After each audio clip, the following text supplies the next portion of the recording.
this generation of Porsche 911, it's called the 997, it's going to be replaced within the next year. So Porsche, to sort of keep the interest going, is releasing lots of special editions.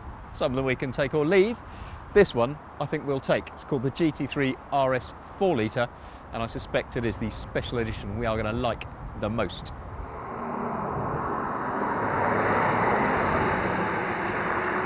So what is special about the GT3 RS 4 litre? Just sounds like an extra 200 cc's. Well, as part of the story, it's limited to 600 units, of which at 130 grand they're all sold.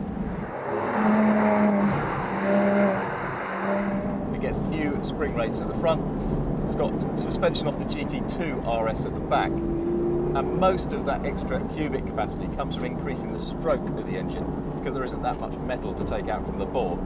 Now that makes quite a big difference to where extra torque is produced. So I stick it in third gear at 60 miles an hour, 3,000 RPM. Previously not terribly much would happen until you really got going beyond 5, but now past 4,000 the engine notes change. That's 80, 90, 100 miles an hour already, 110, 6,000. This engine revs all the way to peak power at well over 8,000 RPM still. It's a spectacularly good engine now, spectacularly good.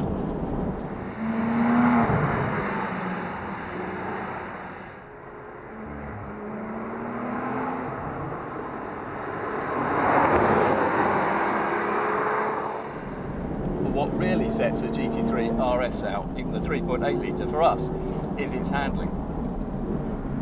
And these changes to the 4 litre, I mean, crikey, they just take what is already a deeply impressive, really engaging car as well.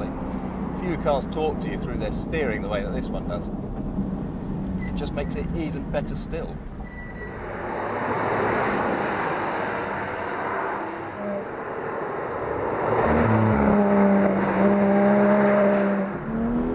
The steering is just absolutely terrific.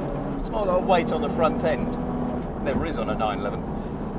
So that assistance can afford to be backed off, so you feel more of what is going on underneath those Michelin Pilot Sport Cup tyres, which in dry conditions are terrific, but slightly greasy in places today, which is not quite so good. The rear wing has had its angle increase that generates more downforce, so there's those delicate little flaps at the front to kind of even out the front-rear downforce balance between it. This thing on the right conditions generates absurd amounts of grip. You've got to pick which track days you go to wisely, because a GT3 is always a fairly loud car, as you can probably tell. But I tell you what, pick the right track day in the right conditions, one of these will drive around the outside of pretty much anything, and much more importantly, it will just engage you and involve you like nothing this side of a Caterham or a single-seater. I mean, there's no other closed roof car quite like it.